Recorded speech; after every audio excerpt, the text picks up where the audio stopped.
Hello दोस्तों, स्वागत है आप सभी का। आज इस वीडियो में हम कक्षा 10वीं गणित प्रश्नावली 1.2 के सवालों को हल करना सीखेंगे। इससे पहले वाली वीडियो में हमने प्रश्नावली 1.1 को सोल्व किया था। अगर आपने वो वीडियो नहीं देखी है तो आप प्लेलिस्ट में जाकर देख सकते हैं। इसके अलावा हमने आपको नोट्स भी प्रोवाइड करा दिए थे पिछली वाली वीडियोस के, जो कि आप हमारे टेलीग्राम चैनल के माध्यम से डाउनलोड कर सकते हैं। तो अगर आपने टेलीग्राम चैनल को अभी तक ज्वाइन नहीं किया तो उसकी लिंक भी आपको डिस्क्रिप्शन में मिल जाएगी, वहां जाकर आप टेलीग्राम चैनल को ज्वाइन कर सकते हैं। तो चलिए प्रश्नावली 1.2 के आपके सवालों को हम सोल्व करते हैं। तो यहाँ पर देखिए, आपका पहला वाला जो क्वेश्चन है उसमें आपसे पूछा गया है कि निम्नलिखित संख्याओं को अभाज्य गुणनखंड विधि के रूप में आपको व्यक्त करना है। तो यहाँ पर देखिए कुछ संख्याएं आपको दे रखी हैं, जैसे कि 140 और 156। तो इस तरह के जो सवाल होते हैं वो काफ़ी ज़्यादा आसान होते हैं, इनमें आपको ज़्यादा कुछ नहीं करना होता। तो देखिए, जैसे कि हम पहला वाला सवाल जो रहेगा उसे सोल्व करते हैं। तो हम यहाँ पर पहले 140 को ले लेते हैं। आपको बस अभाज्य गुणनखंड जो है इन संख्याओं के ज्ञात करना है और आप इन्हें अभाज्य गुणनखंड के रूप में व्यक्त कर पाएंगे। तो यहाँ पर 40 के आप अभाज्य गुणनखंड ज्ञात करेंगे किस तरीके से? तो देखिए, यहाँ पर आप सबसे पहले 2 से करेंगे तो यहाँ पर देखिए 70 आ जाएगा। इसके बाद फिर 2 से भाग देंगे तो यहाँ पर 35 आ जाएगा। तो इस तरीके से आपको सोल्व करना है जब तक कि आप इसमें भाग दे सकते हैं और अभाज्य गुणनखंड इसके आपको ज्ञात करते हुए चलना है। तो यहाँ पर देखिए सभी अभाज्य गुणनखंड आप एक बार ज्ञात कर लेंगे। तो आपको बस कुछ नहीं करना, इस 140 को अभाज्य गुणनखंड के रूप में लिखने के लिए यहाँ पर लिखना है 144 बराबर 2 गुणा 2 गुणा 5 गुणा 7। तो ये यहाँ पर अभाज्य गुणनखंड के रूप में लिखा गई है आपकी संख्या, जो कि 140 थी। तो इसी तरह से आप 156 को अपने खुद से हल करके देखेंगे। अगर आपको कोई प्रॉब्लम होती है तो आप कमेंट करके बताइएगा, नेक्स्ट वीडियो में आपको सोल्व करके बता दिया जाएगा। अब देखिए, यहाँ पर आपका जो सेकंड वाला क्वेश्चन है इसमें आपसे पूछा गया है पूर्णांकों के निम्नलिखित युग्मों के एचसीएफ और एलसीएम ज्ञात कीजिए तथा इसकी जांच कीजिए कि दो संख्याओं का गुणनफल एचसीएफ गुणा एलसीएम है। यानी कि यहाँ पर आप देखिए, क्वेश्चन में आपसे कहा जा रहा है कि आपको कोई दो संख्याएं दे रखी हैं, उनका आप पहले तो गुणा कीजिए, उनका गुणनफल ज्ञात कीजिए। इसके बाद बताइए सिद्ध करके कि उनका जो एचसीएफ होता है यानी कि महत्तम समापवर्तक और उनका जो एलसीएम होता है यानी कि लघुत्तम समापवर्तक, वो यहाँ पर उनके गुणनफल के बराबर होता है। यानी कि दोनों संख्याओं का आप गुणा करें और उनके एचसीएफ और एलसीएम का अगर गुणा करें तो दोनों यहाँ पर बराबर होते हैं। ये आपको सिद्ध करके बताना है। तो यहाँ पर एक सिंपल सा ये फॉर्मूला ही होता है जो कि ऊपर भी लिखा हुआ है। इसे आप ध्यान से पहले नोट कर लीजिए क्योंकि ये काफ़ी ज़्यादा महत्वपूर्ण है और आपको आगे भी ज़रूरत होगी। और ये जो सवाल हम कर रहे हैं अभी, ये आपके परीक्षा की दृष्टि से बहुत ही ज़्यादा महत्वपूर्ण है, तो इसे आप अच्छे से करिएगा। तो अगर आप इस सूत्र को नोट नहीं करना चाहते तो आप मत करिए, आपको नोट्स के साथ भी इस सूत्र को प्रोवाइड कर दिया जाएगा।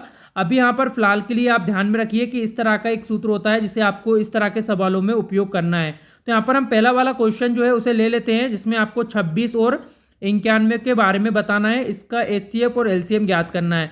तो यहाँ पर देखिए, जो फॉर्मूला है आपको एक नज़र में थोड़ा सा बता देता हूँ। जैसे कि ए जहाँ पर जो है वो आपकी एक संख्या है और बी भी आपकी एक संख्या है, तो दोनों में से आप किसी भी संख्या को ए मान सकते हैं और किसी भी संख्या को बी मान सकते हैं। इसे आगे पीछे करने से कोई फर्क नहीं पड़ता। तो यहाँ पर जैसे मान लीजिए आपकी 26 जो है वो ए है और आपका 91 जो है बी है, तो यहाँ पर हमको फॉर्मूले में मान रखना है। तो अभी हमको क्या क्या पता है, हमको ए का मान पता है, बी का मान पता है। इसके अलावा अब हमको यहाँ पर ज्ञात करना है एचसीएफ और एलसीएम हमको ज्ञात करना है। तो चलिए एचसीएफ और एलसीएम ज्ञात कर लेते हैं। तो आप सभी को एचसीएफ और एलसीएम जो है वो ज्ञात करना आता होगा, फिर भी मैं आपको एक बार बता देता हूँ। तो हमने ऊपर जिस तरीके से यहाँ पर गुणनखंड किए थे 140 के, इस तरह से आपको गुणनखंड करना है दोनों संख्याओं के। और इन गुणनखंड को करने के बाद आपको लिख लेना है अभाज्य गुणनखंडों को। जैसे कि आप 26 को यहाँ पर लिखेंगे तो किस तरीके से आप लिख सकते हैं, पहले मैं यहाँ पर एक बार क्वेश्चन को लिख देता हूँ। तो 26 और जो 91 वाला क्वेश्चन है हम उसे यहाँ पर सोल्व कर रहे हैं। तो यहाँ पर आप किस तरीके से सोल्व करेंगे, देखिए 26 को आप यहाँ पर लिख सकते हैं 2 गुणा 13 के रूप में आप लिख सकते हैं, 26 हो जाएगा। इसके अलावा 91 को आप यहाँ पर लिख सकते हैं 7 गुणा 13। तो ये यहाँ पर आपके अभाज्य गुणनखंड हो जाएंगे। ठीक है, इसे आप पहले निकालेंगे। इसके बाद यहाँ पर आपको क्या करना है, आपको सबसे पहले निकालेंगे हम एचसीएफ। तो एचसीएफ क्या होता है, महत्तम समापवर्तक होता है। तो एचसीएफ निकालने के लिए हमको क्या करना होता है, जो हमने अभाज्य गुणनखंड ज्ञात किए हैं उनमें हम देखें यहाँ पर कॉमन क्या है। तो यहाँ पर कॉमन क्या है, 13 है, जो कि एक बार आया है। तो यहाँ पर आपका जो एचसीएफ हो जाएगा वो 13 हो जाएगा। 13 हमने यहाँ पर ले लिया है महत्तम समापवर्तक। इसके अलावा एलसीएम हम निकालेंगे यहाँ पर। तो देखिए एलसीएम क्या होता है, यहाँ पर जो भी संख्या आई होती हैं उनकी हमको सबसे बड़ी घातों को लेना होता है। तो यहाँ पर 2 क्या है, एक बार आया है, 7 भी एक बार आया है, 2 भी एक बार आया है और 13 जो है यहाँ पर देखिए एक एक बार आया है। तो हम सभी संख्याओं को यहाँ पर ले लेते हैं। तो देखिए 2 आया है, यहाँ पर 7 आया है और 13 भी इनके अभाज्य गुणनखंडों में शामिल है। तो यहाँ पर जो है हमारा एलसीएम हो गया है ये, और यहाँ पर हमारा जो एचसीएफ हो गया है वो यहाँ पर 13 हो गया है। तो इसका हम यहाँ पर जो है गुणा कर लेंगे, जितना निकल कर आएगा वो हमारा यहाँ पर आंसर हो जाएगा। तो इनका आप अगर गुणा करते हैं तो यहाँ पर आपको 182 प्राप्त हो जाएगा। इसके बाद देखिए यहाँ पर हमको एचसीएफ भी मिल गया है, अब एलसीएम भी मिल गया है। अगर आपको समझ नहीं आया है तो आप रुककर चलिए, वीडियो में आगे आपको नेक्स्ट जो हम क्वेश्चन करेंगे उसमें और अच्छे से क्लियर हो जाएगा। तो यहाँ पर देखिए अभी हमको एलसीएम भी ज्ञात हो गया है, एचसीएफ ज्ञात हो गया है और हमने दोनों संख्याओं के जो मान है वो हमको पहले से पता है। तो अभी हमारा जो फॉर्मूला है वो क्या कहता है कि अगर दो संख्याओं का हम गुणा करें और उनके एलसीएम और उनका जो एचसीएफ होता है उसका हम अगर गुणा कर दें तो वो आपस में बराबर होना चाहिए। तो यहाँ पर हम दोनों संख्याओं को लिख लेते हैं। हमारा एक का मान कितना है, 26 है, और हमारा बी का मान जो कितना है वो 91 है, और एलसीएम हमारा आया है 182। इसके अलावा जो एचसीएफ है वो हमने कितना ज्ञात किया था, ऊपर आप देखिए 13 हमने निकाला था, तो ये आ गया है। तो हम अगर इन दोनों का गुणा करें यहाँ पर और इन दोनों का करें तो ये आपस में अगर बराबर होते हैं तो यहाँ पर हमारी जो जांच है वो पूरी हो जाती है और हमारा जो हमने कैलकुलेशन की है वो बिल्कुल यहाँ पर सही हो जाती है।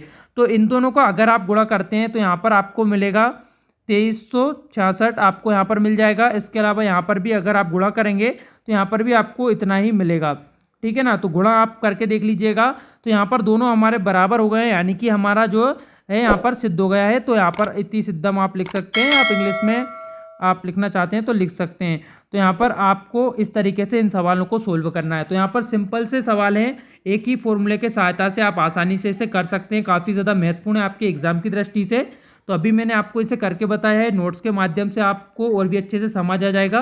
तो चलिए इससे रिलेटेड हम एक और क्वेश्चन देख लेते हैं, जिससे आपको और भी अच्छी तरीके से ये सवाल क्लियर हो जाएंगे, क्योंकि काफ़ी ज़्यादा महत्वपूर्ण है ये सवाल आपके एग्जाम की दृष्टि से। तो यहाँ पर सेकंड हम क्वेश्चन ले लेते हैं। तो यहाँ पर देखिए अगले क्वेश्चन में आपको 510 और 92 का करना है। तो यहाँ पर सेकंड वाले क्वेश्चन को हम पहले नीचे लिख लेते हैं। तो यहाँ पर आपका जो क्वेश्चन है उसमें 510 है, इसके अलावा एक और है यहाँ पर क्या है, एंड 92 है। तो यहाँ पर इसको हम सोल्व करेंगे। तो सबसे पहले देखिए हमको ए का मान पता है, हमको बी का मान भी पता है। आप किसी भी संख्या को ए मान लें, किसी भी संख्या को आप बी मान लें, कोई फर्क नहीं पड़ता इससे। अब हमको क्या ज्ञात करना है, हमको एचसीएफ ज्ञात करना है। एचसीएफ हमको नहीं पता है, ठीक है। एलसीएम हमको नहीं पता है, एलसीएम भी हम यहाँ पर ज्ञात करेंगे और हमारा जो फॉर्मूला है उसमें हम मान रखेंगे। तो यहाँ पर सबसे पहले एचसीएफ निकालने के लिए या एलसीएम निकालने के लिए आपको क्या चाहिए, आपको इन संख्याओं के जो है गुणनखंड करना है। तो चलिए आपको एक बार गुणनखंड करके भी मैं यहाँ पर बता देता हूँ। जैसे कि आप 510 के गुणनखंड करेंगे, अभाज्य गुणनखंड, तो यहाँ पर 2 से आप भाग देंगे तो 2 दूनी 4 हो जाएगा, 2 पंजे 10 हो जाएगा और 2 पंजे 10। इस तरीके से आपको यहाँ पर जो है सोल्व करना है। आगे देखिए आप किस संख्या से यहाँ पर ये भाग जाएगा, तो 5 और 2 7 और 5 यहाँ पर 12 हो जाएंगे, यानी 3 से आप इसे डिवाइड कर सकते हैं। तो 3 से आपको डिवाइड करने के लिए यहाँ पर क्या चाहिए, तो 3 8 24 हो जाएगा और 3 5 15 हो जाएगा। इसके बाद देखिए आप यहाँ पर अब किस संख्या से इसे डिवाइड कर सकते हैं, सिर्फ 5 से कर सकते हैं।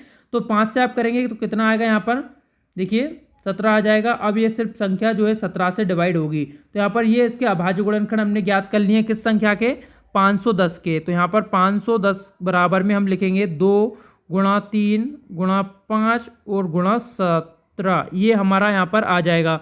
इसके बाद देखिए मैं इसे यहाँ से हटा देता हूँ, ठीक है।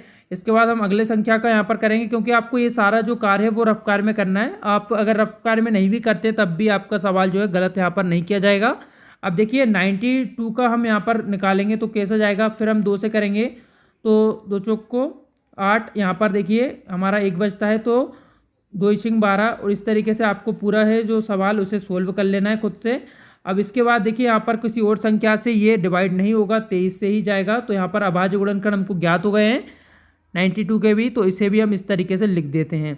अब यहाँ पर देखिए आपको क्या करना है, इसमें जो हमने दोनों ज्ञात किए हैं, अब हमको चाहिए एचसीएफ। तो एचसीएफ के लिए आपको क्या करना है, महत्तम समावर्तक के लिए इसमें देखना है जो भी यहाँ पर ओवेनिष्ठ आपके गुणनखंड हैं उसकी आपको सबसे छोटी घात को लेना है। तो ओवेनिष्ठ यहाँ पर क्या है, देखिए एक 2 यहाँ पर आया हुआ है, 2 यहाँ पर भी आया हुआ है और कोई संख्या यहाँ पर रिपीट नहीं हो रही है। तो यहाँ पर अब आपका जो एचसीएफ हो जाएगा वो क्या हो जाएगा, 2 हो जाएगा, ठीक है। जो भी यहाँ पर कॉमन होता है हम उसे ले लेते हैं एचसीएफ के रूप में।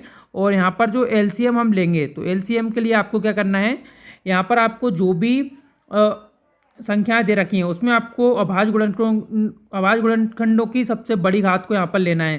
तो यहाँ पर जैसे कि आप देख रहे हैं 2 यहाँ पर कॉमन है, तो 2 की घात यहाँ पर कितना है, 2 बार यहाँ पर 2 आया है, तो हम 2 को यहाँ पर 2 बार लिख लेते हैं। इसके अलावा देखिए यहाँ पर आपको क्या करना है, 2 के अलावा यहाँ पर 3 आया है तो 3 को भी आपको रखना होगा, 5 आया है तो आपको 5 को भी यहाँ पर रखना होगा। तो यहाँ पर इस तरीके से आपको इसे रखना है। इसके अलावा देखिए 17 आया है और 23 आया है, तो 17 और 23 को भी हम यहाँ पर ले लेंगे। तो ये यहाँ पर आपका जो है सवाल बन जाता है। अब देखिए आपको क्या करना है, एलसीएम के लिए इसका गुणा कर देंगे हम, तो गुणा करने पर आपका आ जाएगा यहाँ पर 23,460 यहाँ पर आपका आ जाएगा। तो इस तरीके से आपको सोल्व करना है। तो अभी हमको एलसीएम पता चल गया है, एचसीएफ पता चल गया है। अब हमको क्या करना है, हमारा जो फॉर्मूला है उसमें मान रखना है। तो फॉर्मूला मैं आपसे बार बार कह रहा हूँ आपको अच्छी तरह से याद करके रखना है, नहीं तो आगे चलकर आपको प्रॉब्लम होगी। इसके बिना आपका जो सवाल रहेंगे आगे के वो आपके सोल्व नहीं होंगे, क्योंकि इस पर बेस्ड आपके काफ़ी सारे सवाल हैं इस वाली प्रश्नावली में। तो एचसीएफ गुणा एलसीएम सिंपल सा यहाँ पर फॉर्मूला है कि दोनों के आप जो है एलसीएम और एचसीएफ का अगर गुणा करते हैं और दोनों संख्याओं का करते हैं तो आपस में बराबर होते हैं। तो देखिए हमारी जो दोनों संख्या थी कितनी थी, एक थी हमारी 510, ठीक है, और एक हमारी थी यहाँ पर संख्या 92। इसके अलावा यहाँ पर हमारा जो एचसीएफ निकला था वो कितना आया था हमारा 2, और एलसीएम हमने निकाला था जो कि था यहाँ पर 23,460। तो अगर हम इन दोनों का गुणा करते हैं तो ये दोनों आपस में अगर बराबर होते हैं तो हमारा ये सिद्ध हो जाता है। तो यहाँ पर अगर आप इन दोनों का गुणा करेंगे तो दोनों जो है बराबर आना चाहिए। तो यहाँ पर आप गुणा करके देखिएगा, आप कैलकुलेटर से करके देख सकते हैं। अगर आप खुद से करेंगे तो आपको प्रैक्टिस में अच्छा रहेगा। तो यहाँ पर देखिए आपको दोनों का जो मान है यहाँ पर बराबर प्राप्त होगा इस तरीके से। तो ये यहाँ पर आपका सॉल्यूशन है, इतना ही आपको बस करना है। तो ये यहाँ पर आपका दूसरा क्वेश्चन भी हमने देख लिया है। इसके अलावा कुछ और क्वेश्चन इससे रिलेटेड आपकी बुक में दे रखे हैं जिसे आप खुद से सोल्व करके देखेंगे। अगर आपको कोई प्रॉब्लम होती है तो आप कमेंट करके ज़रूर बताइएगा, नेक्स्ट वीडियो में हम उसे सोल्व करेंगे। तो इसके आप ज़रूर सोल्व करके एक बार देखिएगा, जिससे कि आपको प्रैक्टिस में हो जाएगा। काफ़ी इंपॉर्टेंट ये सवाल है। अगर आपको ये वीडियो हेल्पफुल लगी तो वीडियो को आप लाइक और शेयर जरूर करिएगा। और नोट्स अगर डाउनलोड करना चाहते हैं तो डिस्क्रिप्शन में जाकर टेलीग्राम चैनल को ज्वाइन कर लीजिए। वीडियो देखने के लिए आप सभी का बहुत बहुत धन्यवाद।